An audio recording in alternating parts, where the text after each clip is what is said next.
مستعلے کو چھیڑو نہ کسی آئے درے مستعلے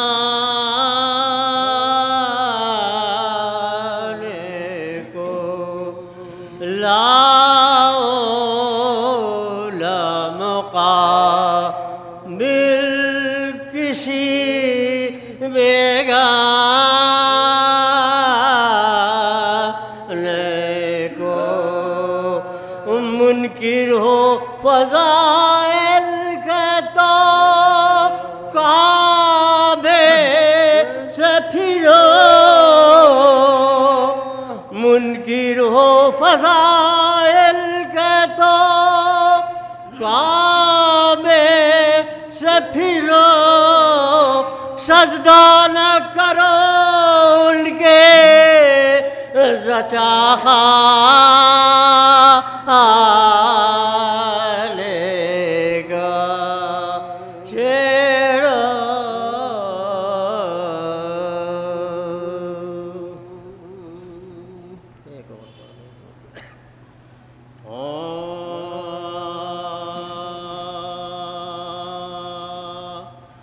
یہ آ رہی ہے صدا ظلم کے چٹانوں سے یہ آ رہی ہے صدا ظلم کے چٹانوں سے او صغیر جیت گیا شام کے جوانوں سے او سپاہ شام سے اصغر نے کہہ دیا ہنس کر کہ تم غبار ہو الجھو نہ آسمان سپاہ شام سے اصغر نے کہہ دیا ہنس کر کہ تم غبار ہو الجھو نہ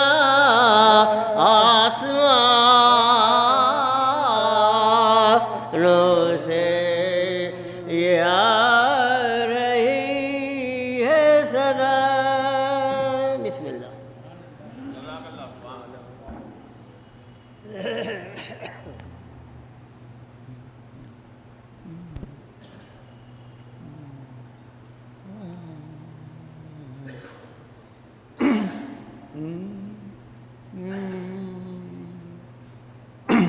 نعرہ صلوات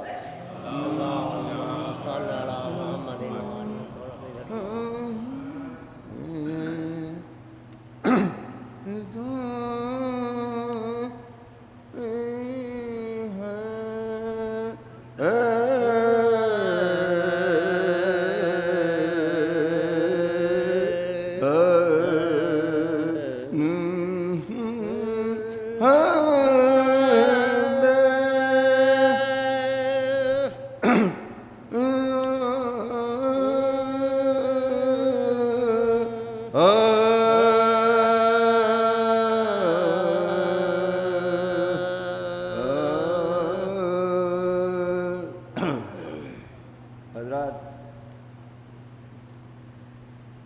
ہمارے فرقے میں ہمارے قوم میں جو تمام حالت اسلام میں جو موت کا ایک ذہن میں ایک جو نظریہ ہے اور ہم لوگوں کے لیے کیا نظریہ ہے وہ آپ حضرات کے سامنے میں 4 مصرعوں میں سلوستانی میں پیش کرنے جا رہا ہوں. ایک نعرہ صلوات اللہم صلی علی محمد.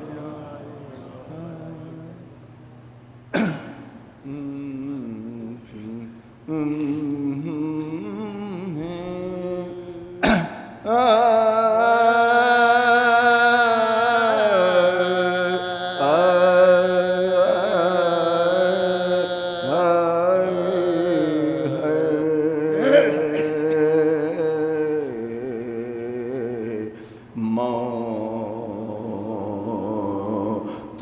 جب صاحب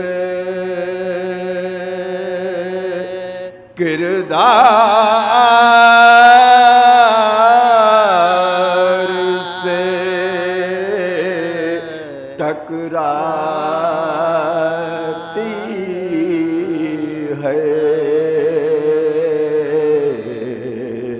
موت جب صاحب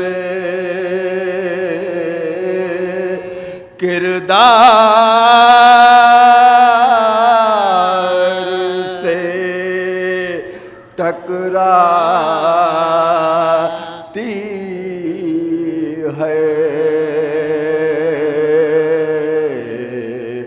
وہ نہیں مرتا مگر موت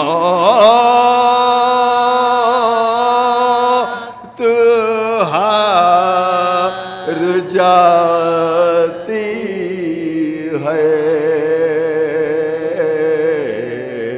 وہ نہیں مرتا مگر موت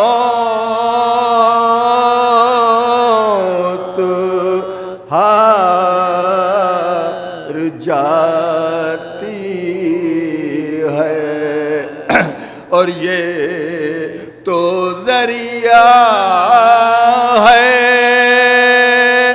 ملاقات علی کا ورنہ یہ تو ذریعہ ہے ملاقات علی کا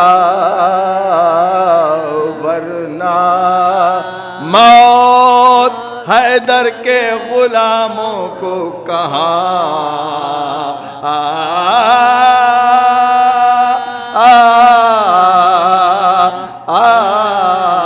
آتی ہے موت جب صاحب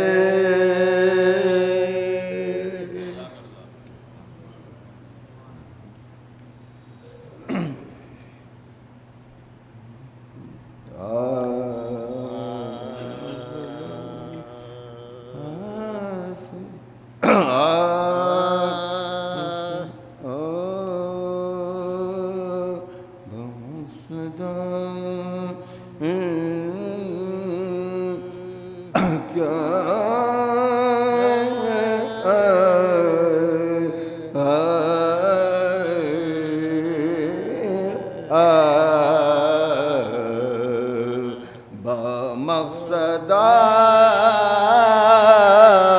اے محل بمقصدہ اے محل کیا نہ کچھ بلی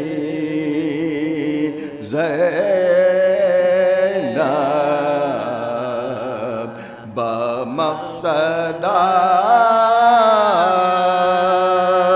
اے محل کیا نہ کچھ بنی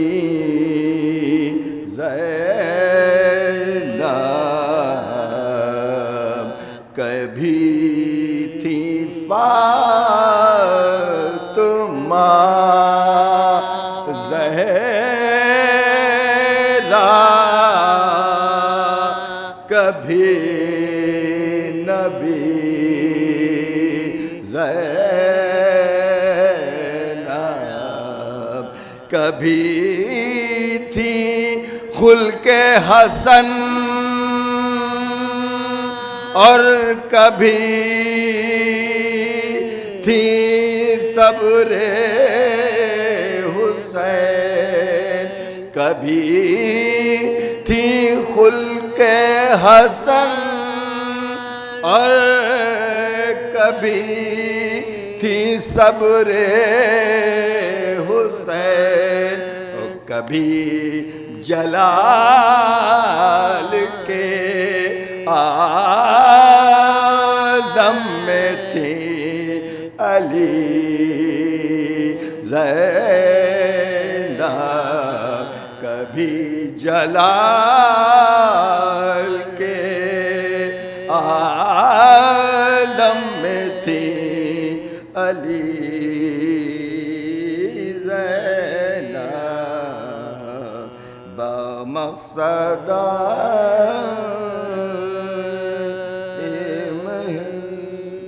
چند اشعار سلام کے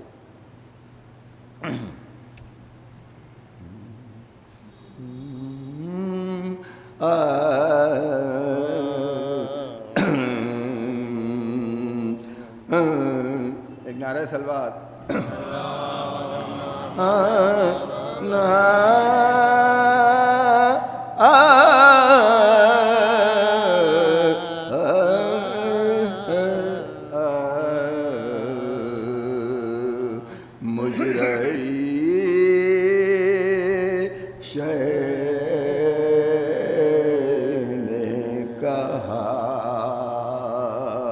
پانی جو پانا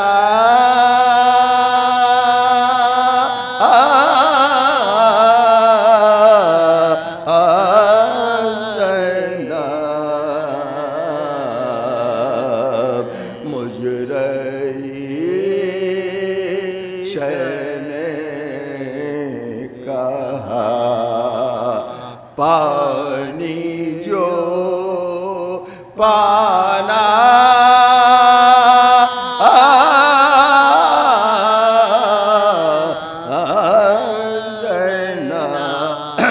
تشنگی بھائی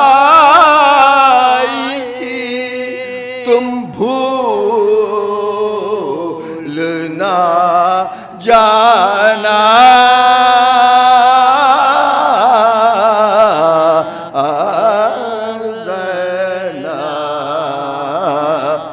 رحم کھا کر جو ستمگار تمہیں پانی دے، پہلے تم میری سکینہ کو پلانا،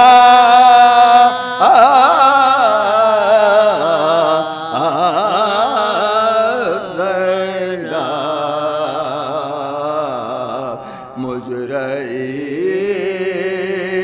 شہ نے کہا چھین لے جائے ستمگار جو سر سے چادر، سر کے بالوں سے غرض منہ کو چھپانا،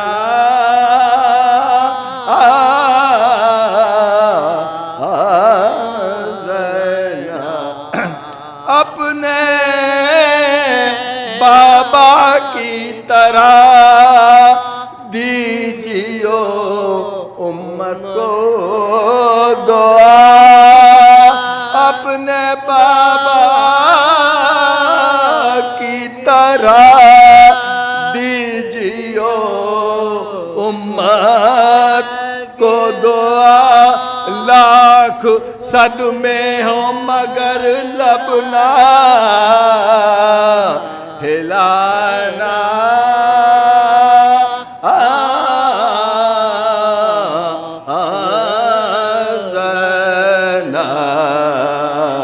مجھ رہی شہ نے کہا گر سکینہ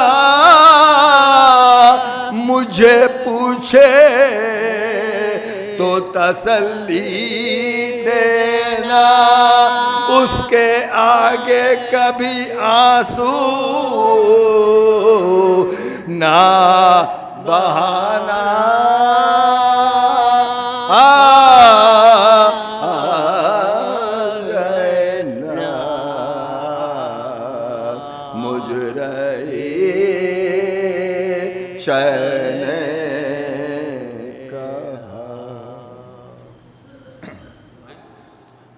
آئیے میں سب سے پہلے گزارش کر رہا ہوں برادری عزیز علی جناب عزادار حسین عزمی لکھنوی صاحب سے کہ وہ تشریف لائیں اور بارگاہ مولا امین نذرانی کی عقیدت پیش کریں۔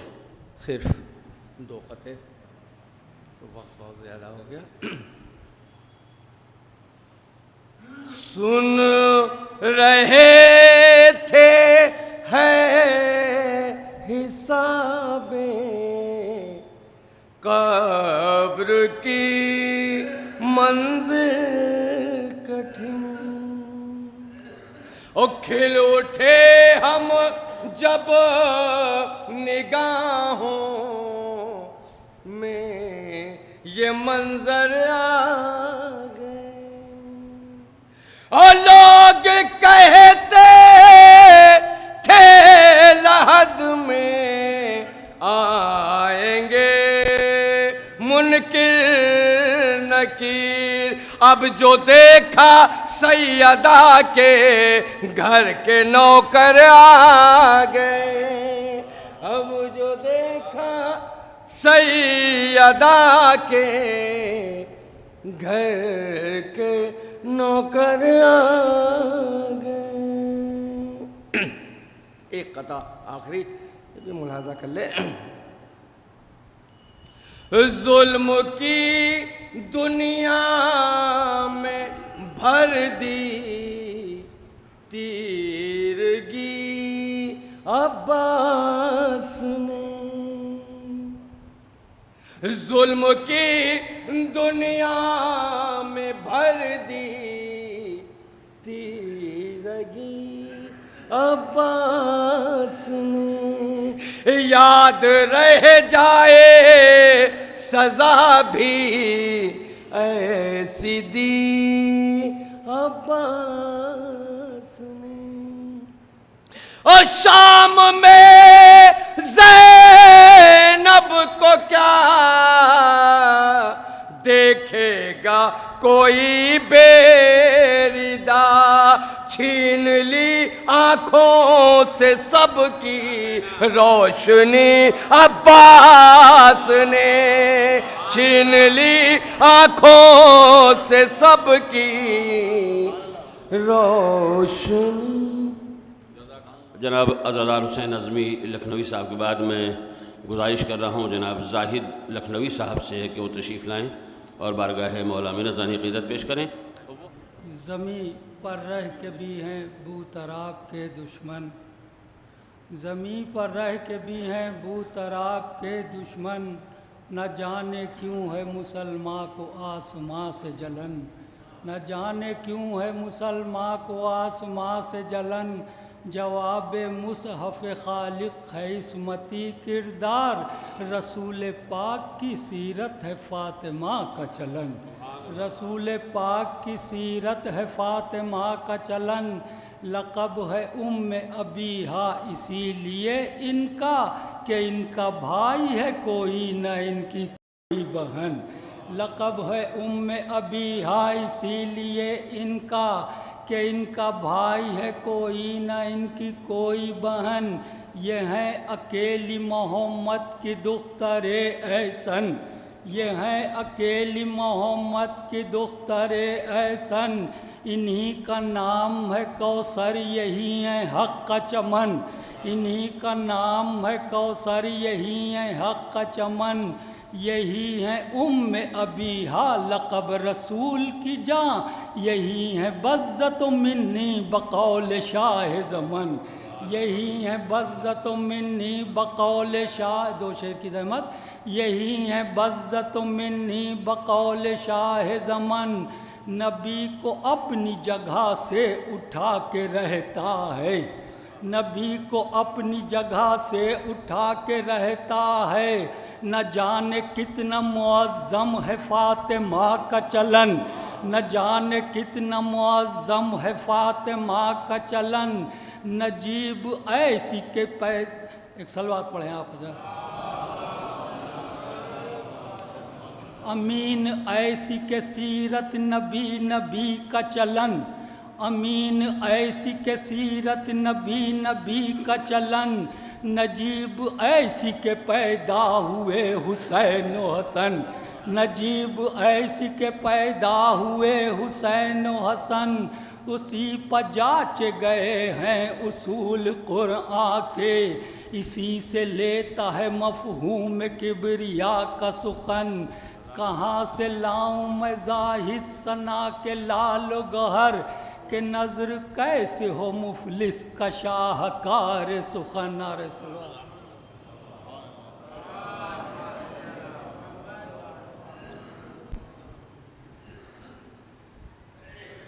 بہرحال دامن وقت میں بالکل گنجائش نہیں، 2 قطعے ملاحظہ فرما لیں کہ الفت شہ میں جسے آتی ہے موت، الفت شہ میں جسے آتی ہے موت، زندگی میں وہ بدل جاتی ہے موت، الفت شہ میں جسے آتی ہے موت، زندگی میں وہ بدل جاتی ہے موت، تو یا علی کہتے ہوئے دم ٹوٹ جائے، یا علی کہتے ہوئے دم ٹوٹ جائے، تب شہادت کی سند پاتی ہے موت، یا علی کہتے ہوئے دم ٹوٹ جائے، تب شہادت کی سند پاتی ہے موت۔ اور یہ بھی قطعہ ملاحظہ فرما لیں باب الحوائج کی بارگاہ میں کہ کہتی ہے اب بھی ہیبت سقائے کربلا، کہتی ہے اب بھی ہیبت سقائے کربلا، دیکھو ہمارے عزم و ارادے گھٹے نہیں، کہتی ہے اب بھی ہیبت سقائے کربلا، دیکھو ہمارے عزم و ارادے گھٹے نہیں، اور روضہ ہمارا نہر پا زندہ ثبوت ہے، روضہ ہمارا نہر پا زندہ ثبوت ہے، خیمے ہٹے ضرور مگر ہم ہٹے نہیں، روضہ ہمارا نہر پا زندہ ثبوت ہے، خیمے ہٹے ضرور مگر ہم ہٹے نہیں۔ تمام مومنین سے مؤدبانہ گزارش ہے کہ 1 مرتبہ سورہ حمد اور 3 مرتبہ سورہ توحید کی تلاوت فرما کر کنیز سکینہ بنت اکرام حسین صاحب مرحوم کی روح کو ایصال فرمائیں۔ آئیے حضرات، میں گزارش کر رہا ہوں جناب نیر مجیدی صاحب سے کہ وہ تشریف لائیں، اور انہیں یہ حق حاصل ہوگا کہ وہ جناب ہادی رضا صاحب کے اشعار بھی تعداد کے لحاظ سے اپنے کلام میں شامل کر لیں۔ ایک نعرہ صلوات۔ حسین کرب و بلا سے جو کرتے ہیں تائید، تو جانشین محمد نجف سے بولتے ہیں۔ ایک صلوات بھیجیں ور محمد والی۔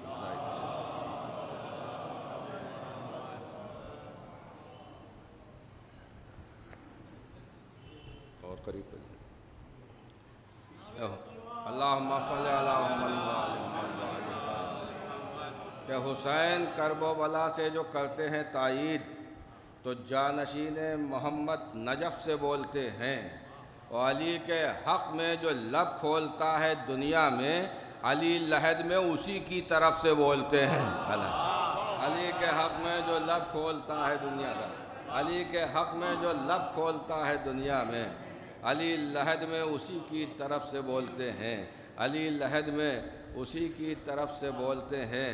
اور مولانا کہ تیرا یہ معجزہ پسر بو تراب ہے، جو ماتمی ہے اس کا پسینہ گلاب ہے، تیرا یہ معجزہ پسر بو تراب ہے، جو ماتمی ہے اس کا پسینہ گلاب ہے، اور کہتی ہے آنے والے سے یہ قبر کی فضا، خاک شفا نہیں ہے تو مٹی خراب ہے، کہتی ہے آنے والے سے یہ قبر کی فضا، کہتی ہے آنے والے سے یہ قبر کی فضا، خاک شفا نہیں ہے تو مٹی خراب ہے. بس یہ آخر میں چند شعر ایک مطلب 3-4 سے سلام کو مظاہر مان لیں کہ بیکار ہو کے ظلم کی تدبیر رہ گئی.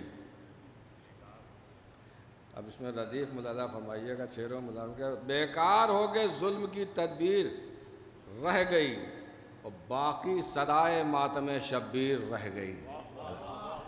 بیکار ہو کے ظلم کی تدبیر رہ گئی باقی صدائے ماتم شبیر رہ گئی. شیر علی کو دی نہ اجازت جہاد کی منہ دیکھ کے حسین کا شمشیر رہ گئی. شیر علی کو دی نہ اجازت جہاد کی منہ دیکھ کے حسین کا شمشیر رہ گئی. شعر خاص طور سے مظاہر فرمائیے گا اسکروں کہ منہ دیکھ کے حسین کا شمشیر رہ گئی. سیراب اسے کیا تھا جو ایک دن حسین نے کہ سیراب اسے کیا تھا جو ایک دن حسین نے پانی میں ہر کے خون کی تاثیر رہ گئی. پانی کی ہر کے خون میں تاثیر رہ گئی. سیراب اسے کیا تھا جو ایک دن حسین نے سیراب اسے کیا تھا جو ایک دن حسین نے پانی کی ہر کے خون میں تاثیر رہ گئی. سیراب اسے کیا تھا جو ایک دن حسین نے پانی کی ہر کے خون میں تاثیر رہ گئی. اور دنیا میں میرے ہونے کا احساس رہ گیا نوحوں کی شکل میں میری تحریر رہ گئی. دنیا میں میرے ہونے کا احساس رہ گیا نوحوں کی شکل میں میری تحریر رہ گئی. نوحوں کی شکل میں میری تحریر رہ گئی. کام آئی صرف دولت اشک غم حسین میں دنیا میں باپ دادا کی جاگیر رہ گئی. کام آئی صرف دولت اشک غم حسین کام آئی صرف دولت اشک غم حسین دنیا میں باپ دادا کی جاگیر رہ گئی. اور ایک یہ شعر پیغام کے طور پر کہ کام آئی صرف دولت اشک غم حسین دنیا میں باپ دادا کی جاگیر رہ گئی. دینا پڑے گا پیش خدا ہم کو بھی جواب گر روضہ بطول کی تعمیر رہ گئی. سلسلہ نظم آخری نام میں گزارش کر رہا ہوں جناب اعجاز زیدی صاحب سے کہ وہ تشریف لائیں اور بارگاہ مولا ذانی قدرت پیش کریں. جناب اعجاز زیدی صاحب. حضرات بہت وقت ہو چکا ہے. ایک سلام کے صرف 6 شعر حاضر خدمت ہے عرض کر رہا ہوں.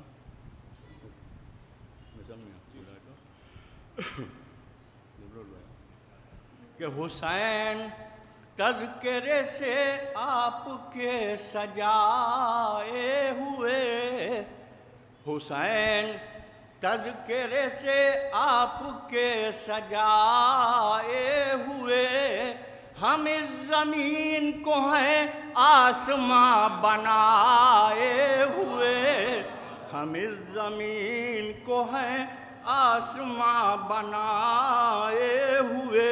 شعر ملاحظہ کہ یہ یا حسین نہ ہوتا تو ہم بھی سو جاتے. یہ یا حسین نہ ہوتا تو ہم بھی سو جاتے. یہی صدا تو ہے اب تک ہمیں جگائے ہوئے. یہ یا حسین نہ ہوتا تو ہم بھی سو جاتے. یہی صدا تو ہے اب تک ہمیں جگائے ہوئے. اور یہ آسمانوں سے کہہ دو ہمیں سلام کریں. یہ آسمانوں سے کہہ دو ہمیں سلام کریں. درے حسین پہ ہم سر کو ہیں جھکائے ہوئے. درے حسین پہ ہم سر کو ہیں جھکائے ہوئے. یزیدیت کو تماشا بنا کے چھوڑیں گے. یزیدیت کو تماشا بنا کے چھوڑیں گے. حسین ہم بھی تمہاری قسم ہے کھائے ہوئے. حسین ہم بھی تمہاری قسم ہے کھائے ہوئے. انہی کا پھرتا ہے کعبے سے رخ نمازوں میں. انہی کا پھرتا ہے کعبے سے رخ نمازوں میں. جو اپنا رخ در سرور سے ہیں پھرائے ہوئے، جو اپنا رخ در سرور سے ہیں پھرائے ہوئے. بس آخری دو شعر کہ بھلا حسین کے حق میں قلم اٹھائیں گے، بھلا حسین کے حق میں قلم اٹھائیں گے. یہ زر خرید مورخ بکے بکائے ہوئے، یہ زر خرید مورخ. بس آخری شعر ملاحظہ کہ نہ ہوں گے پاک کبھی بھی حسین کے دشمن، نہ ہوں گے پاک کبھی بھی حسین کے دشمن. ہوں چاہے چشمہ زمزم سے بھی نہائے ہوئے، نہ ہوں گے پاک کبھی بھی حسین کے دشمن. ہوں چاہے چشمہ زمزم سے بھی نہائے. اعوذ باللہ السمیع العلی العظیم من الشیطان اللعین الرجیم. بسم اللہ الرحمن الرحیم. الحمد للہ الذی ہدانا لہذا وما كنا لنهتدي لولا ان هدانا الله. لقد جاءت رسل ربنا بالحق. الصلاة والسلام على صاحب الدين والإسلام والحل والحرام والركن والمقام والصلاة والصيام والسجود والقيام والشريعة والأحكام والحجة والبرهان والمحبة والعرفان والحق والبيان والكتاب والقرآن. سيدنا ونبينا وشفيعنا ومولانا ومولى الثقلين جد الحسن والحسين أبي القاسم محمد وعلى أهل بيته الطيبين الطاهرين المعصومين المظلومين المنتخبين المنتجبين الذين أذهب الله عنهم الرجس وطهرهم تطهيرا.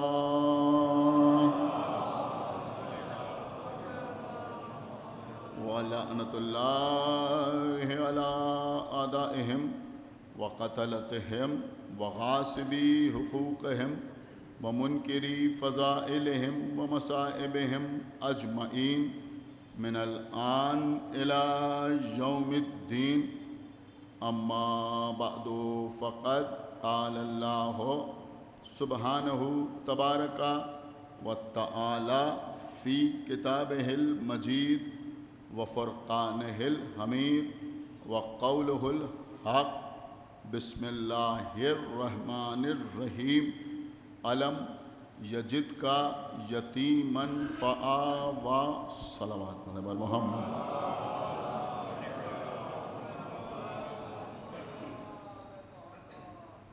حضرات، یہ ایک مومنہ اور مرحومہ کے ایصال ثواب کے سلسلے کی مجلس ہے. میں نے آپ کے سامنے سورہ ضحیٰ کی جس مختصر سی آیت کی تلاوت کا شرف حاصل کیا ہے. اس آیت میں خالق کائنات اپنے حبیب حضرت احمد مجتبیٰ محمد مصطفیٰ صلی اللہ علیہ وآلہ وسلم کو مخاطب کرتے ہوئے یہ آواز دے رہا ہے، علم ججد کا یتیمن فآب۔ وہ وقت یاد کریں کہ جب آپ یتیم تھے اور ہم نے آپ کو پناہ دی، ہم نے آپ کو امان دی۔ عزیزو، اللہ نے قرآن مجید میں اپنے کلام میں اکثر انبیاء کا تذکرہ کیا۔ بہت سے انبیاء ایسے ہیں کہ جن کو اللہ نے بہت سے القاب سے یا خطابات سے نوازا۔ کسی کو صفی اللہ کہا، کسی کو نجی اللہ کہا، کسی کو خلیل کہا، کسی کو ذبیح کہا، کسی کو کلیم کہا، کسی کو صدیق کہا۔ لیکن قرآن میں اللہ نے جتنے آداب اور القاب سے اپنے آخری نبی کو نوازا، اتنے آداب و القاب اور خطابات اللہ نے اپنے کسی دوسرے نبی کے لیے استعمال نہیں کیا۔ کبھی طٰہٰ کہہ کے مخاطب کیا، کبھی یاسین کہہ کے تذکرہ کیا۔ اگر پیغمبر کو کملی اوڑھے ہوئے دیکھا تو مزمل کہا، پیغمبر کو چادر اوڑھے ہوئے دیکھا تو مدثر کہا۔ اللہ نے اپنے رسول کو جنت کی گفتگو کرتے ہوئے دیکھا تو بشیر کہا، جہنم سے امت کو ڈراتے ہوئے دیکھا تو نذیر کہا، پیغمبر کو نور کہا، پیغمبر کو ہادی کہا۔ ایک صلوات پڑھے پر محمد۔ میرے عرض کرنے کا مقصد یہ ہے کہ اللہ نے پیغمبر کو قرآن میں اور احادیث قدسی میں مختلف آداب اور القاب سے یاد کیا۔ کبھی طٰہٰ، کبھی یاسین، کبھی مزمل، کبھی مدثر، کبھی بشیر، کبھی نذیر، کبھی نور اول، کبھی خلق اول، کبھی صاحب الاولاق، کبھی صاحب معراج۔ آپ نے کبھی اس بات پر غور کیا کہ جس اللہ نے اپنے پیغمبر کو قرآن میں اتنے اچھے اچھے الفاظ سے یاد کیا، اللہ اپنے اسی حبیب سے کہہ رہا ہے کہ وہ وقت یاد کیجئے کہ جب آپ یتیم تھے اور ہم نے آپ کو پناہ دی۔ ایک صلوات پڑھے پر محمد وآلہ۔ خدا کے لیے بہت توجہ کے ساتھ سماعت فرمائیں۔ آپ میرے خیال میں اچھی طرح جانتے ہیں کہ ہم کتنی دیر مجلس پڑھتے ہیں۔ ایک صلوات اور پڑھیں پر محمد وآلہ۔ بہت توجہ آپ حضرات کی، انشاءاللہ وقت کے اندر مجلس تمام ہو جائے گی۔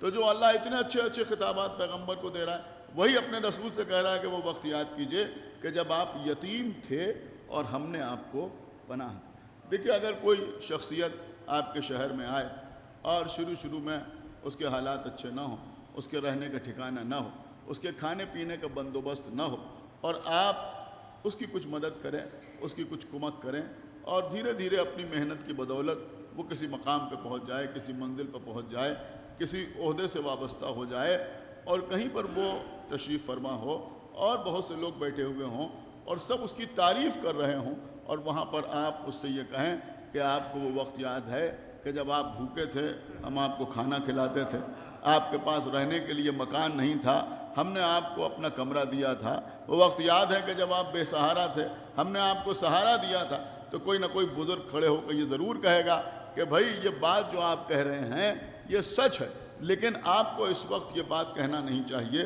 یہ مناسب نہیں ہے، یہ اخلاق کا منافی ہے۔ میں کچھ عرض کر گیا آپ کے سامنے، اگر ہم کسی پر احسان کرنے کے بعد کسی بھرے مجمع میں اس کو اوپر اپنا احسان یاد دلائیں تو لوگ کہتے ہیں کہ یہ اخلاق کے منافی ہے۔ اب وہ اللہ کا جو با اخلاق نہیں ہے، جملہ عرض کر رہا ہوں پڑھے لکھے لوگوں کے درمیان، جو با اخلاق نہیں ہے بلکہ خلق عظیم کا خالق ہے۔ ایک صلوات پڑھیں محمد خلق عظیم کا، اور کیا آپ نے، خالق ہے۔ وہ اپنے حبیب سے کہہ رہا ہے کہ آپ یتیم تھے اور ہم نے آپ کو پناہ دی، ہم نے آپ کو امان دی۔ اس کا مطلب یہ ہوا کہ یہاں پیغمبر کو یتیمی نہیں یاد دلائی جا رہی ہے، بلکہ دوسروں کو، یا یوں سمجھیں کہ امت کو کسی کا احسان یاد دلایا جا رہا ہے۔ ایک صلوات پڑھیں پر محمد وآلہ۔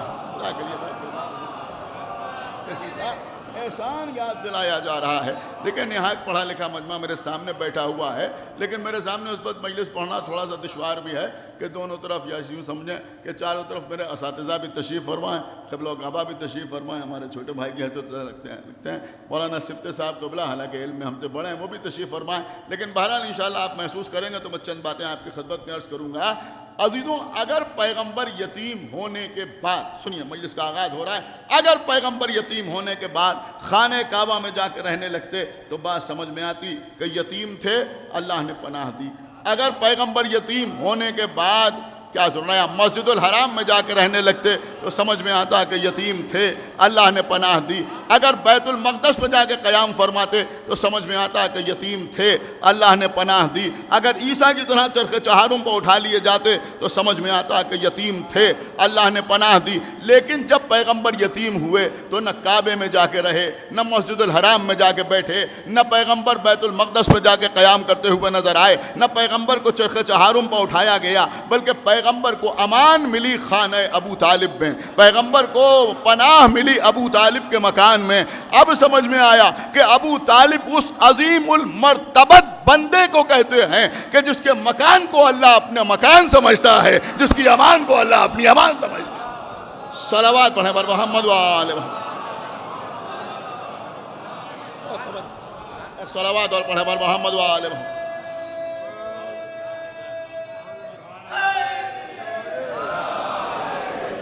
بس عزیزوں بات تمام ہو رہی ہے, اور جو حضرات پیچھے بیٹھے ہوئے میں ان سے گزارش کروں گا کہ اگر آپ ویسے خاموش رہنے کے عادی ہیں تو آپ خاموش رہیے, لیکن اس خوف سے خاموش نہ رہیے کہ مجلس میں کچھ طول ہو جائے گا اگر آپ بول دیں گے. ایک صلوات پڑھیں بر محمد وآل محمد. ایک صلوات اور پڑھیں بر محمد وآل محمد. انشاءاللہ مجلس وقت مقررہ کے اندر تمام ہو جائے گی.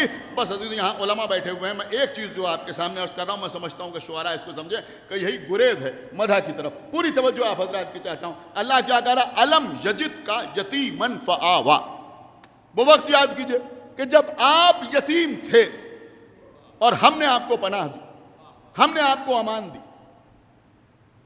دیکھیں یہاں علماء کی موجودگی میں عرض کر رہا ہوں کہ ہر لفظ کے ایک لغوی معنی ہوتے ہیں اور ایک اصطلاحی معنی ہوتے ہیں. ہو سکتا ہے یہ بالکل نئی بات ہو بہت سے لوگوں کے لیے. ایک لغوی معنی ہوتے ہیں, ایک اصطلاحی معنی ہوتے ہیں. صلاۃ کے لغوی معنی کیا ہے؟ دعا. اصطلاحی معنی کیا ہے؟ اب میں کہنے کے لیے مجبور ہوں, نماز یعنی ایک مخصوص طریقہ ہے عبادت. تو لغوی معنی فقط دعا کے, آپ اگر دعا کے لیے ہاتھ اٹھا دیں تو یہ بھی صلاۃ ہے. لیکن اصطلاحی معنی کیا ہے کہ آپ نے پہلے نیت کی, پھر تکبیر کہی, پھر قرأت کی, پھر رکوع کیا, پھر سجدہ کیا, اور اس کے بعد نماز تمام ہوئی. اس کو کہتے ہیں صلاۃ. تو ہر چیز کے ایک لغوی معنی ہوتے ہیں, ایک اصطلاحی معنی ہوتے ہیں. یہ علم یجد کا یتیمن فآوا جو میں نے اس کے معنی آپ کے سامنے پیش کیے, یہ اصطلاحی معنی ہے. کہ وہ وقت یاد کیجئے کہ جب آپ یتیم تھے اور ہم نے آپ کو پناہ دی. ورنہ یہ علماء جانتے ہیں کہ آوا کا مطلب کیا ہوا. اگر بالکل ورڈ بائی ورڈ یا لغوی اعتبار سے میں ٹرانسلیٹ کروں, میں سمجھتا ہوں خالی ترجمہ ہی سن کے جس کے دل میں ولائے اہل بیت ہے وہ پھڑک جائے گا کہ اس کا مطلب کیا ہے. آپ کو معلوم, علم یجد کا یتیمن فآوا. اگر لغوی اعتبار سے بالکل ورڈ بائی ورڈ اس کا ٹرانسلیشن لفظ بہ لفظ ترجمہ کیا جائے تو ترجمہ یہ ہوگا کہ اللہ اپنے حبیب سے کہہ رہا ہے کہ وہ وقت یاد کیجئے کہ جب آپ یتیم تھے اور ہم نے آپ کو آغوش عطا کی. ایک صلوات پڑھیں بر محمد وآل. ہم نے آپ کو, بھائی آپ نے شاید غور ہی نہیں کیا بھائی, ایک صلوات پڑھیں بر محمد وآل. ہم نے آپ کو, خدا کے لیے بھائی بیدار ہوئیے, ہم نے آپ کو آغوش عطا کی, ہم نے آپ کو گود عطا کی, ہم نے آپ کو آغوش عطا کی, ہم نے آپ کو گود عطا کی. کچھ غور کیا آپ نے؟ اس کا مطلب کیا ہوا کہ ابو طالب کی آغوش کو, سنا آپ نے نہیں, میں کیا عرض کر گیا, اللہ اپنی آغوش کہہ رہا ہے, اپنی گود کہہ رہا ہے. اب یہ مجمع داد نہ دے گا تو کون داد دے گا کہ بھئی جس کی آغوش اللہ کی آغوش ہوتی ہے اسی کا بیٹا ید اللہ ہوتا ہے. صلوات بر محمد وآل. اسی کا بیٹا, اس کی آغوش,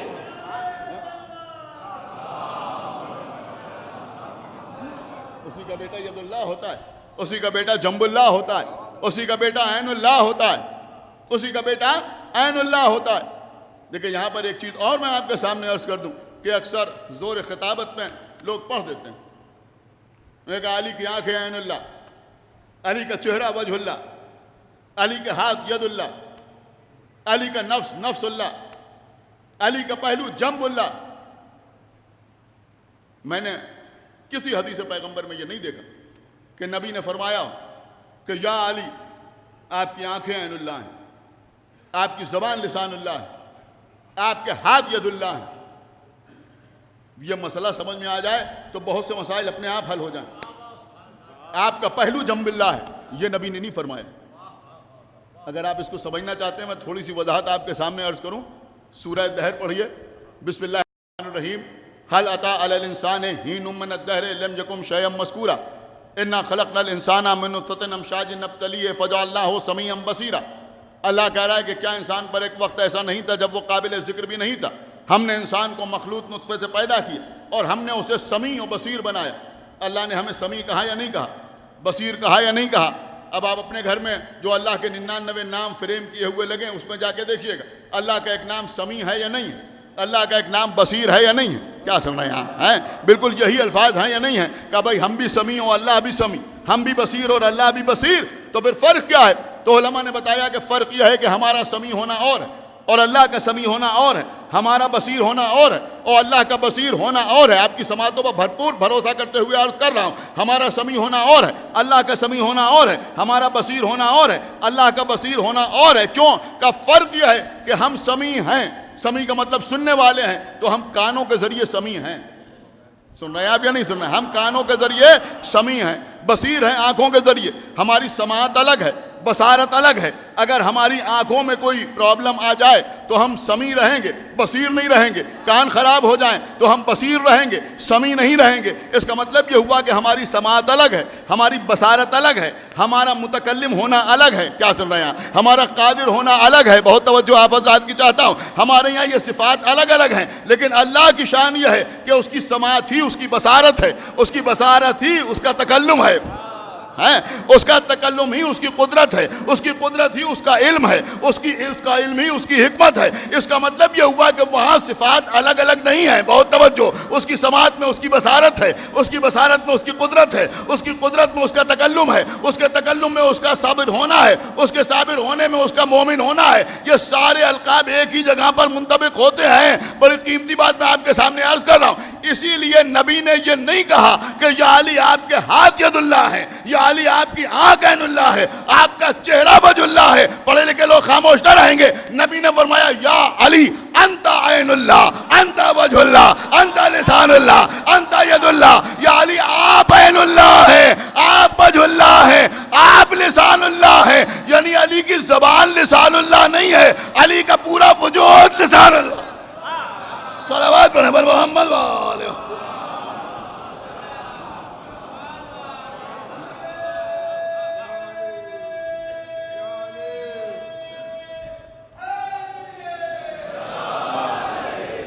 اتنی سی بات اگر سمجھ میں آ جاتی تو پھر اس پر اعتراض نہ ہوتا کہ علی نے ایک رکعت سے دوسری رکعت کے درمیان قرآن کیسے تمام کر لیا۔ ایک صلوات پڑھیں پر محمد وآلہ محمد۔ بہرحال قبلہ بات کہاں سے کہاں آ گئی تو اللہ اپنے نبی سے کیا کہہ رہا ہے؟ آپ یتیم تھے اور ہم نے آپ کو آغوش عطا کی۔ دیکھیے عزیزوں، جب آغوش یا گود کا لفظ استعمال ہوتا ہے، بے شک باپ بھی بچے کو لے لے تو لوگ کہتے ہیں کہ باپ نے اپنی گود میں بچے کو لے لیا، لیکن میں سمجھتا ہوں کہ جب آغوش یا گود کا لفظ استعمال ہوتا ہے تو باپ سے پہلے ذہن میں ماں آتی۔ ہائے ہائے، اور کہاں لے آیا آپ کو؟ باپ سے پہلے ذہن میں ماں آتی۔ الم یجد کا یتیمن فآوا۔ جب آپ یہ آیت سنتے ہیں تو آپ کے ذہن میں ابو طالب آتے ہیں، لیکن میں سمجھتا ہوں کہ شاید یہ بھی انصاف نہیں ہوتا۔ اس آیت میں اگر جناب ابو طالب کا تذکرہ چھپا ہوا ہے تو فاطمہ بنت اسد کی مدح بھی چھپی ہوئی ہے۔ ایک صلوات پڑھے بر محمد وآلہ بھائی، ایک صلوات اور پڑھ دے بر محمد وآلہ محمد۔ دیکھیں قبلہ عام طور پر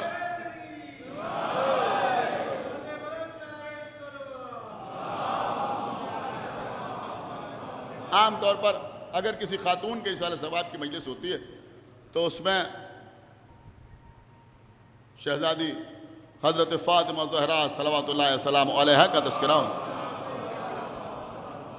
اور ہونا بھی چاہیے، اس لیے کہ کنیز کے ایصال ثواب کی مجلس میں ملکہ کا تذکرہ نہ ہوگا تو کس کا تذکرہ ہوگا؟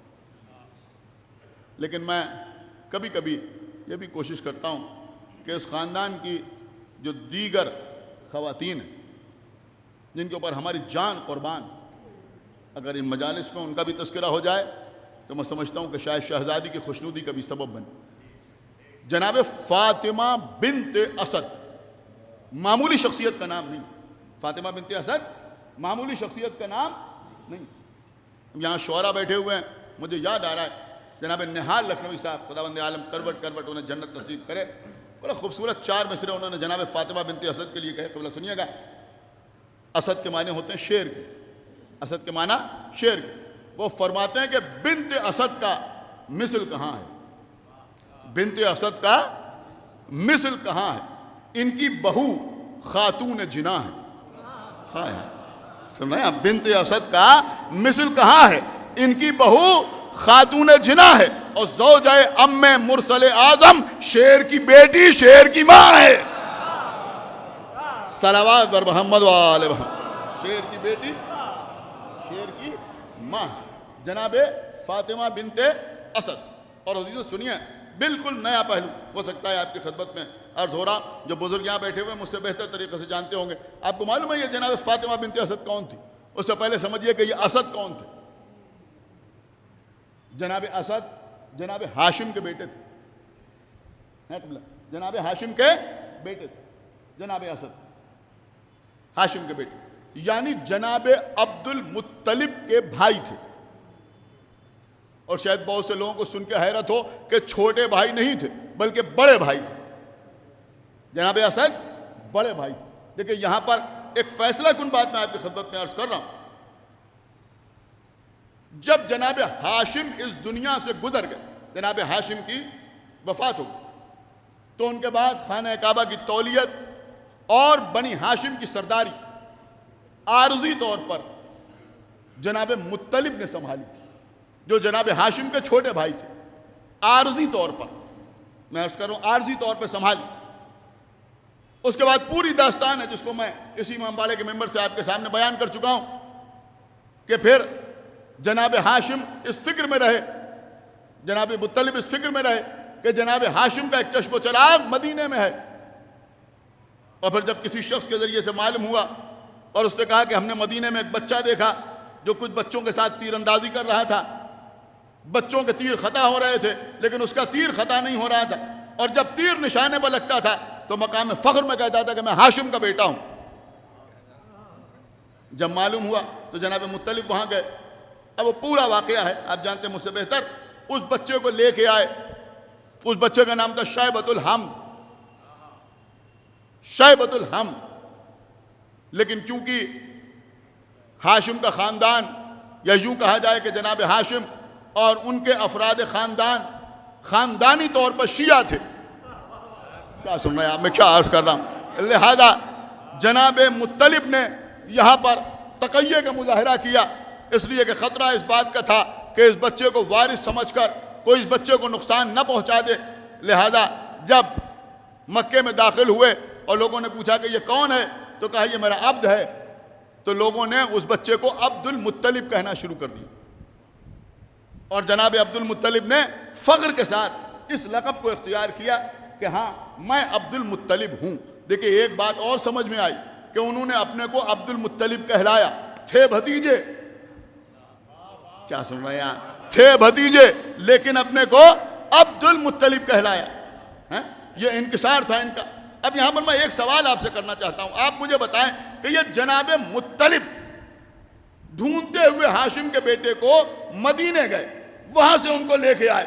آپ مجھے بتائیں کہ جب مکے میں جناب اسد پہلے سے موجود تھے تو ان کو کعبے کا متولی کیوں نہیں بنایا؟ پہلے سے موجود تھے، ان سے بڑے تھے، مکے میں موجود تھے، ان کو سردار قبیلہ کیوں نہیں بنایا؟ ایک بچے کو وہاں سے لایا جا رہا ہے، اس بچے کا بڑا بھائی یہاں موجود ہے، لیکن اس کو متولی نہیں بنایا جا رہا ہے۔ اس کا مطلب یہ ہوا کہ اس خاندان میں کعبے کی تولیت یا بنی ہاشم کی قیادت یوں ہی ہر اس شخص کے سپرد نہیں کی جاتی تھی کہ جو کسی کا بیٹا ہو، بلکہ یہ دیکھا جاتا تھا کہ تولیت اس کے سپرد کی جائے کہ جو نور محمد کا امین ہو۔ ایک صلوات پڑھیں ہمارے محمد وآلہ محمد۔ دیکھیں آپ نے بہت ہلکے انداز میں سنا، لیکن میں بڑی گہری بات آپ کے سامنے عرض کر گیا کہ اس کے حوالے کی جاتی تھی کہ جو نور محمد کا امین ہو۔ جناب مطلب کو یہ معلوم تھا کہ اسد اس وقت نور محمد کے امین نہیں ہے، بلکہ نور محمد کا امین کوئی اور ہے، لہذا اس کو ڈھونڈ کے لایا گیا کہ اس کو کعبے کا متولی بنایا جائے۔ سمجھ رہے ہیں آپ؟ جو اس نور کا امین ہو اس کو کعبے کا متولی بنایا جاتا ہے، ہر ایک کو کعبے کا متولی نہیں بنایا جاتا ہے۔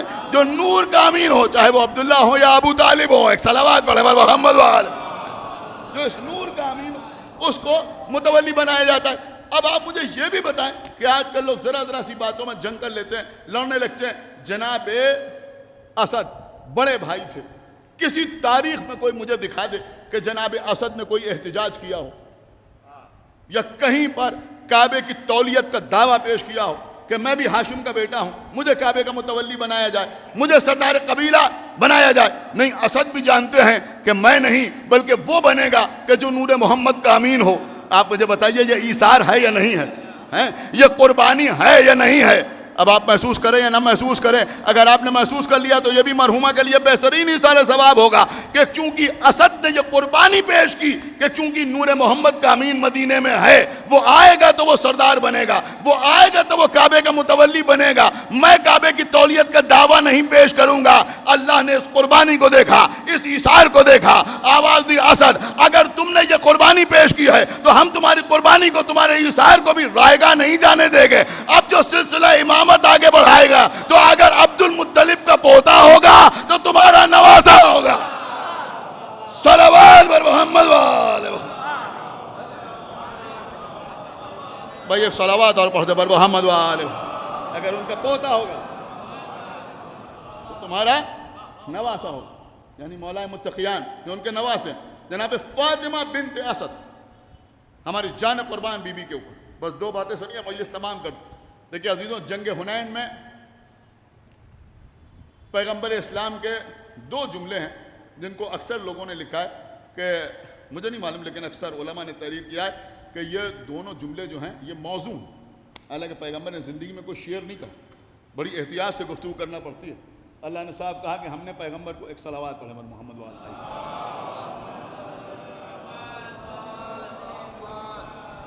ایک باواد والا صلوات پڑھیں محمد۔ اللہ کہہ رہا ہے کہ ہم نے پیغمبر کو شعر کی تعلیم نہیں دی، لیکن جنگ حنین میں پیغمبر کے دو جملے ہیں۔ پیغمبر نے کیا فرمایا؟ انا نبی لا کذب، انا ابن عبد المطلب، کہ میں نبی ہوں، یہ جھوٹ نہیں ہے، اور میں عبد المطلب کا بیٹا ہوں۔ یہ کہاں کہا؟ جنگ حنین میں کہا۔ اس کے بارے میں علماء نے لکھا ہے کہ یہ کیوں کہا کہ میں عبد المطلب کا بیٹا ہوں؟ کا مسئلہ یہ ہے کہ اتنا بڑا لشکر دیکھ کر مسلمانوں میں اکثر لوگ فرار کر گئے تھے، لہذا نبی چیخ کے کہہ رہے تھے کہ میں نبی ہوں، یہ جھوٹ نہیں ہے، اور میں عبد المطلب کا بیٹا ہوں۔ یعنی جب ابرہہ نے حملہ کیا تھا تو سب بھاگ گئے تھے عبد المطلب کے علاوہ، لہذا مکے میں یہ اعلان کر رہے تھے کہ دیکھو میں عبد المطلب کا بیٹا ہوں، میں فرار کرنے والا نہیں۔ یہ تو آپ نے ہزاروں مرتبہ سنا ہوگا، لیکن عزیزوں میں بھی آپ کے لیے تلاش کر کے لایا ہوں۔ آپ کو معلوم ہے جنگ خیبر میں پیغمبر اسلام نے مقام فخر میں ایک جملہ ارشاد فرمایا۔ کیا فرمایا؟ انا ابن الفواتم، یہ پیغمبر کا جملہ ہے، انا ابن الفواتم، مطلب کیا ہوا؟ پیغمبر کہہ رہے تھے کہ میں فاطماؤں کا بیٹا ہوں۔ یہ میرا جملہ نہیں، یہ پیغمبر کا جملہ ہے، انا ابن الفواتم۔ فواتم جو ہے یہ فاطمہ کی جمع ہے، میں فاطماؤں کا بیٹا ہوں۔ اگر ایک ہو تو فاطمہ، اگر دو ہوں تو فاطمین، اور اگر دو سے زیادہ ہوں تو فواتم۔ پیغمبر کیا فرما رہے ہیں کہ میں فاطماؤں کا بیٹا ہوں۔ دیکھیں سمجھداروں کے لیے اشارہ کافی ہے، اس سے بہتر کوئی چیز میں آپ کی خدمت میں عرض نہیں کر سکتا۔ پیغمبر کہہ رہے ہیں میں کون ہوں؟ کہ میں فاطماؤں کا بیٹا ہوں۔ یعنی پیغمبر بتانا چاہتے ہیں کہ میں کم سے کم 3 فاطماؤں کا بیٹا ہوں۔ ایک کا نہیں, ایک صلوات پڑھے بر محمد و آل محمد. ایک کا نہیں, دو کا نہیں. اگر ایک ہوتی تو فاطمہ کہتے, دو ہوتی تو فاطمین کہتے. یہ فواتم بتا رہا ہے کہ کم سے کم تین, کم سے کم تین. یہ بھی گوشہ میرا نہیں ہے بلکہ بڑے بڑے علماء نے یہ گوشہ تحریر کیا ہے. انہوں نے کہا اگر پیغمبر کے سلسلہ نسب پر نظر ڈالیے تو پیغمبر کی امہات میں دو بیویاں ایسی گزری ہیں جن کا نام فاطمہ ہے. دو بیویاں ایسی گزری ہیں جن کا نام فاطمہ ہے. ایک تو جناب عبداللہ اور جناب ابو طالب کی ماں جن کا نام تھا فاطمہ بنت عمرو مخزومی. ایک بی بی تو یہ. ایک بی بی اور پہلے گزر چکی ہے جن کا نام فاطمہ تھا. وہ کون؟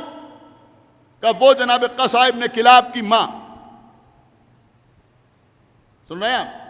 جناب فاطمہ بنت عامر. تو یہ دو فاطمائیں ہیں جو پیغمبر کے نسب میں ملتی ہیں کہ جن کی اولاد پیغمبر ہیں. ایک وہ دادی, کیا سن رہے ہیں, ایک یہ دادی. لیکن پیغمبر کیا کہہ رہے ہیں کہ میں فاطماؤں کا بیٹا ہوں, میں فواتم کا بیٹا ہوں. تو اگر صرف دو فاطمائیں ہوں جن کے پیغمبر بیٹے ہیں تو پیغمبر کو فاطمائن کہنا چاہیے. پیغمبر کا فواتم کہنا یہ بتاتا ہے کہ ایک فاطمہ کو پیغمبر نے اپنی ماؤں میں اور شمار کیا. سنا ہے آپ یا نہیں سنا ہے؟ اب وہ فاطمہ کون ہیں کہ بھیا جب تک فاطمہ بنت اسد کو شامل نہ کیجئے, صلوات پڑھیں بر محمد و آل محمد. پیغمبر کا قول سمجھ میں نہیں آئے گا. ایک صلوات پڑھیں بر محمد و آل محمد. یہ ہے تیسری فاطمہ. اس لیے پیغمبر کہہ رہے ہیں کہ میں فاطماؤں کا بیٹا ہوں. اور یہ میں اپنی طرف سے نہیں کہہ رہا ہوں بلکہ سارے لکھنے والوں نے یہ تحریر کیا ہے کہ پیغمبر اسلام علی کی ماں کو ہمیشہ ماں کہہ کے مخاطب کرتے. ہمیشہ جناب فاطمہ بنت اسد کو پیغمبر اسلام نے ماں کہہ کے مخاطب کیا, ہمیشہ ماں کا. شیخ مفید تحریر فرماتے ہیں کہ جب جناب آمنہ کے یہاں پیغمبر اسلام کی ولادت ہوئی تو جناب آمنہ کے ساتھ جناب فاطمہ بنت اسد اس حجرے میں موجود تھی. اور جتنے معجزات پیغمبر کی ولادت کے وقت رونما ہوئے ان سب کو جناب فاطمہ بنت اسد نے اپنی آنکھوں سے دیکھا. کیا سن رہے ہیں آپ؟ اور جناب فاطمہ بنت اسد نے وہ سارے حالات جناب ابو طالب سے آ کے بیان کیے. آج لوگ بڑے فخر کے ساتھ کہتے ہیں, انہوں نے کہا کیا ہو رہا ہے؟ انہوں نے کہا آج عید میلاد النبی ہے, رسول اللہ کا میلاد پڑھا جا رہا ہے. پڑھے لکھے لوگ انشاءاللہ بولیں گے ضرور, ارے بھیا تمہیں معلوم ہے سب سے پہلے میلاد محمد کے حالات بیان کرنے والی بی بی کا نام فاطمہ بنت اسد ہے. صلوات پڑھیں بر محمد و آل محمد. سب سے ایک صلوات اور پڑھیں بر محمد و آل محمد. ایک صلوات اور پڑھتے بر محمد و آل محمد. دیکھیں قبلہ جب کوئی فضائل پڑھتا ہے تو اکثر ہوتا ہے ہم نے کہیں مجلس پڑھی, فضائل پڑھے, لوگ جھوم گئے, کسی بزرگ نے کہا جیتے رہیے, سلامت رہیے, اللہ ترقی عطا کرے, ہر بلا سے محفوظ رکھے. لوگ دعائیں دیتے ہیں نا. جب فاطمہ بنت اسد نے, کچھ عرض کر رہا ہوں, جب فاطمہ بنت اسد نے جناب ابو طالب کے سامنے میلاد محمد کے حالات بیان کیے تو ابو طالب نے فاطمہ بنت اسد کو دعا دی, یا یوں کہوں کہ بشارت دی کہ کچھ عرصے کے بعد اللہ آپ کو بھی ایسا ہی بیٹا عطا کرے گا. صلوات بر محمد و آل محمد. ایک صلوات اور پڑھتے بر محمد و آل محمد. اللہ آپ کو بالکل ایسا ہی بیٹا عطا کرے گا. بس قبلہ مجلس تمام ہو رہی. ایک آخری بات اور مجلس تمام. عزیزوں, جناب ابراہیم نے, میں چاہتا تو ابھی کچھ دیر اور جناب فاطمہ بنت اسد پر گفتگو کرتا, پھر انشاءاللہ کروں, اور تمام ہو رہی ہے. جناب ابراہیم نے خواب دیکھا کہ اپنے بیٹے کو ذبح کرنا. بیٹے کو لے کر مینائے مکہ میں آئے, بیٹے کے ہاتھ پیر باندھے, آنکھوں پر پٹی باندھی, بیٹے کی گردن پر چھری رکھی. اللہ نے دمبا بھیج دیا. دمبا ذبح ہو گیا، اسماعیل بچ گئے۔ میں پڑھوں گا ضرور میسج کے طور پر یہ بات کہ ابراہیم کے پاس جبرائیل نہیں آئے تھے یہ کہنے کے لیے کہ بیٹے کو ذبح کر دو، خواب دیکھا تھا۔ میرا چیلنج ہے تمام لوگوں کو، کوئی مجھے دکھائے کہ جب ابراہیم نے خواب دیکھا اس کے بعد ابراہیم نے اپنا صحیفہ کھول کے دیکھا ہو کہ اس عمل کے لیے ہماری شریعت پہ گنجائش ہے یا نہیں ہے۔ کیا سن رہا ہے یہ مجمع میں کیا عرض کر رہا ہوں؟ جناب ابراہیم نے اللہ سے پوچھا، پروردگار ایسا ایسا خواب دیکھا ہے، مجھ سے پہلے کسی نبی نے یہ عمل نہیں کیا، میں یہ عمل کروں یا نہ کروں؟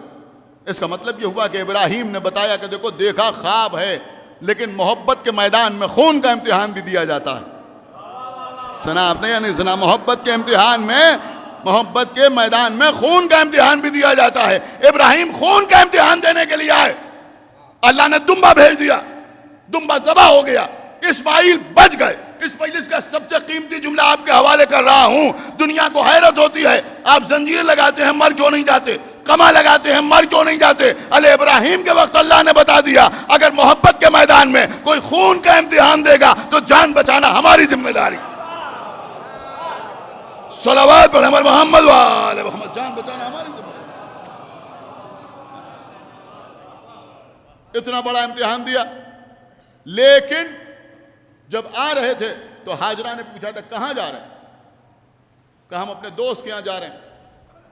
جن لوگوں کو مزاج عصمت سے آشنائی نہیں ہے وہ سمجھتے ہیں ابراہیم نے سچ نہیں کہا،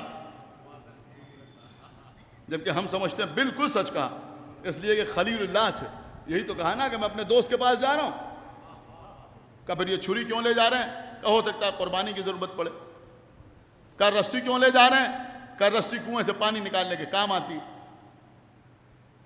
ابراہیم نے حالت تقیہ میں گفتگو کا سلیقہ بھی سکھایا۔ قرآن نے شیعہ کہا تھا نا، لہذا سکھایا کہ دیکھو حالت تقیہ میں کس انداز سے گفتگو کی جاتی۔ واپس آئے، اب تو اسماعیل بچ گئے۔ ہاجرہ سے کہا تمہیں معلوم ہے کیا ہوا؟ کہا فرمائے نبی خدا، کہا ہم لے گئے تھے تمہارے بیٹے کو ذبح کرنے کے لیے، پھر کہا اللہ نے دمبا بھیج دیا، دمبا ذبح ہو گیا اور اسماعیل بچ گئے۔ اب ابراہیم نے سمجھا کہ ہاجرہ خوش ہو جائیں گی، لیکن ابراہیم یہ سمجھ رہے ہیں کہ خوش ہو جائیں گی، مگر ہاجرہ ماں ہے نا۔ قریب بلایا اسماعیل کو، غور سے سب سے پہلے گردن کو دیکھا، ہلکا سا نشان نظر آیا، ایک چیخ مار کے بے ہوش ہو گئی کہ اگر دمبا نہ آتا، اگر دمبا نہ آتا تو میرا بچہ قتل ہو جاتا، ذبح ہو جاتا۔ پھر ہوش آیا، پھر یہی کہا۔ کئی بار ایسا ہی ہوا، اسی حال میں ہاجرہ اس دنیا سے گزر گئی۔ ابھی میں مصائب بھی پڑھ رہا ہوں، مصائب سے پہلے صرف ایک جملہ جناب فاطمہ بنت اسد کی مدح میں، اور اگر آپ نے محسوس کر لیا تو بہترین اصال ثواب قرار پائے گا۔ عزیزوں، جناب ہاجرہ کا بیٹا منائے مکہ میں قربانی کے لیے لیٹا، لیکن ہاجرہ ارادے اور نیت کے ساتھ، دیکھیں میں اپنے جملوں کا ذمہ دار ہوں، ارادے اور نیت کے ساتھ ہاجرہ اس قربانی میں شریک نہیں تھی۔ ہاجرہ کو معلوم ہی نہیں تھا کہ کیا ہونے جا رہا ہے، میں کچھ عرض کر رہا ہوں۔ لیکن شیب ابی طالب میں 3 سال تک، یعنی 1000 مرتبہ ابو طالب نے محمد کے بستر پر کبھی طالب، کبھی جعفر، کبھی عقیل، کبھی علی کو سلایا کہ اگر کوئی قتل کرنے کے لیے آئے، خدا کے لیے بھائی بیدار ہوئیے، اگر کوئی قتل کرنے کے لیے آئے تو میرا بچہ قتل ہو جائے لیکن اللہ کا نبی بچ جائے۔ اب آپ مجھے بتائیں یہ قربانی کے لیے بیٹے پیش کیے جا رہے ہیں یا نہیں کیے جا رہے ہیں؟ کہ وہاں ایک بار بیٹا منائے مکہ میں قربانی کے لیے پیش ہوا یا 1000 مرتبہ بیٹے منائے محمد پہ قربانی کے لیے پیش ہوئے، لیکن وہاں ابراہیم کی قربانی میں ہاجرہ ارادے اور نیت کے ساتھ شریک نہیں ہے، لیکن یہاں ابو طالب کی قربانی میں 1000 قربانیوں میں فاطمہ بنت اسد برابر کی صلوات پر محمد وآل محمد، برابر کی ہے یا نہیں؟ برابر کی شریک جانتی ہیں کہ کیا ہو رہا ہے، لیکن راضی برضا الہی۔ ہاں عزیزوں، یہی سبب ہے کہ جب بی بی کی وفات ہوئی اور مولا علی نے رسول اللہ کے سامنے آ کے کہا کہ یا رسول اللہ میری ماں کا انتقال ہو گیا، تو صاحب دمت الثاقبہ نے لکھا ہے کہ اللہ کے رسول نے اپنے سینے پر ہاتھ مار کے کہا کہ یا علی میری ماں کا انتقال ہے، میری ماں کی وفات ہو گئی۔ شاید یہ بھی بتانا مقصود تھا کہ جب علی کی ماں کی وفات پر اللہ کا رسول اپنے سینے پر ہاتھ مار سکتا ہے تو علی کے بیٹے کی شہادت پر مومنین سینے پر ہاتھ کیوں نہیں مار سکتے؟ یہ سارے اشارے موجود ہیں۔ اس کے بعد فاطمہ بنت اسد کو اپنا پیراہن دیا، اپنا کرتا دیا کہ اسے کفن میں شامل کر لیا جائے۔ قبر میں لیٹے، پہلے قبر میں خود لیٹے اور اس کے بعد کہا کہ زمین خبردار رہنا، یہ میری ماں تھی۔ اور پھر یہ بھی فرمایا کہ ابو طالب کے علاوہ کائنات میں کوئی اور مجھ پر فاطمہ بنت اسد سے زیادہ مہربان نہیں تھا۔ عجب جملے کہے، دیکھیں علم یجد کا یتیمن فاوا، یوں ہی تھوڑی کہا گیا۔ کوئی یتیم کی پرورش کرتا ہے زیادہ سے زیادہ وہ یہی تو کہتا ہے، انہوں نے کہا صاحب ہم یتیم تھے، ان کے گھر میں پلے، یہ جو اپنے بچوں کو کھلاتے تھے وہ ہمیں کھلاتے تھے، جیسا کپڑا اپنے بچوں کے لیے لاتے تھے ویسا ہمارے لیے لاتے تھے، یہی بہت بڑی بات ہوتی۔ لیکن یہاں رسول اللہ کیا کہہ رہے ہیں؟ رسول کہہ رہے ہیں ان سے زیادہ کوئی مجھ پر مہربان نہیں تھا، یہ بی بی میری ماں تھیں، یہ اپنے بچوں کو بعد میں کھلاتی تھی، مجھے پہلے کھلاتی، کہ ہمارے بچے بھوکے رہ جائیں لیکن محمد بھوکا نہ رہے۔ اپنے بچوں کو پرانا لباس پہناتی تھی، ہم کو نیا لباس پہناتی۔ اس لیے رسول اللہ نے اپنے کرتے کو کفن کے طور پر شامل کیا۔ میں کہوں گا اے اللہ کے رسول، آپ کی ماں، آپ کو گود میں پالنے والی، آپ کی چاہنے والی، آپ پر مہربان بی بی اس دنیا سے گزر گئی، آپ نے اپنے کرتے کا کفن بھی دیا، آپ قبر میں اتر کے لیٹ کے بھی دیکھے، لیکن آیا اللہ کے رسول کربلا کے میدان میں ہمارے امام آخر فرماتے ہیں کہ سلام ہو ان پر کہ جنہیں بغیر کفن کے دفن کر دیا گیا۔ خداوند عالم مرحومہ کے درجات کو عالی کرے، ان کو جوار معصومین میں جگہ عنایت فرمائے، ان کے شوہر کو، ان کے بچوں کو زیادہ سے زیادہ ایصال ثواب کی توفیق عنایت فرمائے، اس لیے کہ ماں باپ کے دنیا سے گزر جانے کے بعد ان کی خدمت کا دروازہ بند نہیں ہو جاتا، ایصال ثواب کی شکل میں کھل جاتا۔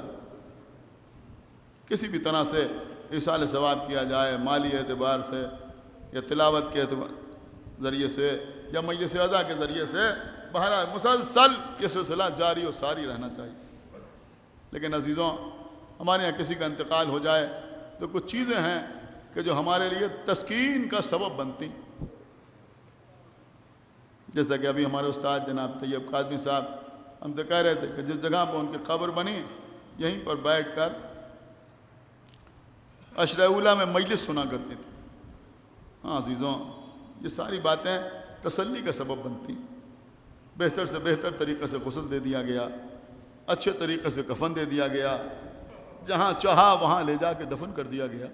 لیکن جب کربلا کے میدان میں زینب کا بھیا مارا گیا تو بی بی کے کانوں میں کوئی ایک بھی ایسی آواز نہیں آئی کہ حسین کے غسل کا انتظام کیا جائے، حسین کے کفن کا انتظام کیا جائے، حسین کی قبر کھودی جائے۔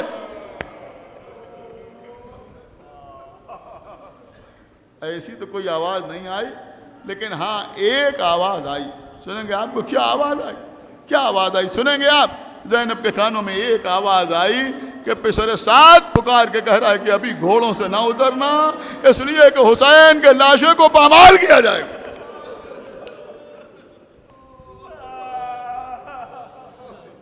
بس عزیزوں، اب جب یہ آواز آئی تو حسین کی صابرہ بہن سے برداشت نہ ہوا۔ ہاں عزیزوں، اس بلندی پہ آئیں کہ جس کو تلہ زینبیہ کہا جاتا ہے، جہاں سے کھڑے ہو کے زینب نے اپنے بھیا کو ذبح ہوتے ہوئے دیکھا۔ جناب زینب اس بلندی پہ آگے کھڑی ہوئیں، کیا دیکھا کہ گھوڑے دوڑنے کے لیے تیار ہو رہے ہیں، گھوڑے دوڑنے کے لیے تیار ہو رہے ہیں۔ بس مجلس تمام ہو رہی۔ ہاں عزیزوں، صاحب دمت الثاقبہ نے ان 10 لوگوں کے نام بتائیں۔ دیکھیں، یہ لاشوں کی پامالی کوئی معمولی مسئلہ نہ تھا۔ جن لوگوں نے تلواریں چلائی تھیں، جنہوں نے تیر مارے تھے، جنہوں نے آقا حسین کو نیزے لگائے تھے، ان کی تعداد بہت زیادہ تھی۔ لیکن جب کہا کہ لاشوں کو پامال کیا جائے تو صاحب دمت الثاقبہ نے لکھا ہے کہ 10 ظالم یا یوں کہا جائے کہ ازلم قسم کے شخص سامنے آئے جو گھوڑوں پر سوار ہوئے. اور علماء نے تحریر کیا ہے کہ یہ 10 وہ لوگ تھے کہ جو مشہور تھے کہ یہ ولد الحرام. وہ سامنے آئے لاشوں کو پامال کرنے کے لیے. عزیزوں، جب آپ زیارت کے لیے جاتے ہیں کربلا معلیٰ تو آپ نے دیکھا ہوگا کہ تقریباً تمام کے تمام شہداء ایک ہی جگہ پہ موجود ہیں. آپ آقا حسین کے حرم میں داخل ہوتے ہیں، سب سے پہلے جناب حبیب ابن مظاہر سے ملاقات. یعنی حبیب آج بھی حسین کے حبیب ہیں. کل بھی حبیب تھے، آج بھی حسین کے حبیب ہیں. پہلے حبیب ابن مظاہر سے ملاقات ہوتی. وہیں داہنی طرف گنج شہیداں ہیں، یعنی ایک بڑی قبر میں جہاں تمام شہداء کو دفن کر دیا جائے، وہاں آپ شہداء کربلا کی زیارت پڑھتے ہیں. جب امام حسین کی زری کے پاس پہنچتے ہیں، یہ بھی زری ہے سامنے شبی بنی ہوئی ہے امام حسین کی زری کی. اس پہ یہ جو آگے پورشن نکلا ہوا ہے، یہ آپ کو معلوم ہے کہ یہاں آگے نکلا ہوا ہے، یہ کیا ہے کہ یہ شہزاد علی اکبر ہیں جو حسین کے پائی پا آرام کر رہے ہیں. حسین کے سینے پر حسین کا 6 مہینے کا علی اصغر آرام کر رہا. سارے شہید یہاں پہ ہو گئے. جب آپ امام حسین کے حرم سے باہر نکلیے تو چند قدم کے فاصلے پر سرکار قمر بنی ہاشم کا حرم مطہر، جہاں حضرت عباس علیہ السلام محو خواب. سارے کے سارے شہداء ایک جگہ پر ہیں. صرف ایک شہید ایسا ہے جس کی زیارت کے لیے کچھ دور جانا پڑتا ہے. وہ کون ہے؟ کس شہید کی زیارت کے لیے جاتے ہیں؟ جو لوگ کربلا ہو آئے ہیں وہ سمجھ گئے ہوں گے کہ میرا اشارہ کیا ہے. آپ خیمہ گاہ کے پاس جائیں، وہاں کے اوپر بسیں کھڑی رہتی ہیں جو پکارتی رہتی ہیں ہور ہور ہور. جناب حر کا روضہ جو تقریباً 8-10 کلومیٹر کے فاصلے پہ ہے امام حسین کے روضے سے. ایک حدیث ہے جس کی بنیاد پر لوگ پیدل جانا بھی پسند کرتے ہیں جناب حر کے روضے تک. یہ حر کا روضہ اتنی دور ہے. باقی سارے کے سارے شہداء کی زیارت وہیں پہ ہو جاتی. اس کا سبب پتہ ہے آپ کو کیا ہے؟ جناب زینب طلع زینب جیسے کھڑی دیکھ رہی. بی بی زینب نے دیکھا کہ جب گھوڑے دوڑنے کے لیے تیار ہوئے، لاشیں لا کے سامنے رکھی گئیں تو بنی ریاح یعنی حر کے قبیلے والے سامنے آئے.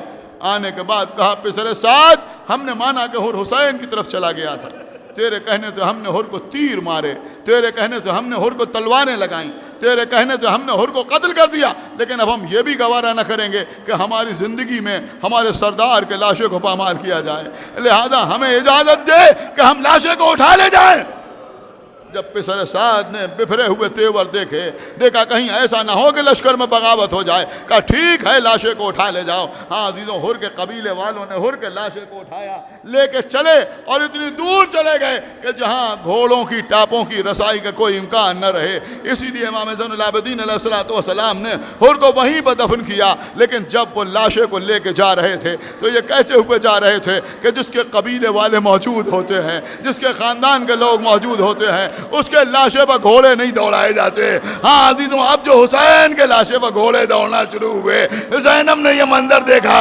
ایک مرتبہ نجف کا رخ کیا، اے میرے بابا علی مرتضیٰ، مدینے کی طرف دیکھا، اے نانا رسول خدا، ارے حر کے قبیلے والوں نے حر کے لاشے کو بچا لیا، لیکن میرے بھیا کا لاشا گھوڑوں کی ٹاپوں سے پامال ہو رہا ہے. ارے کوئی میرے بھیا حسین کا بچانے والا نہیں.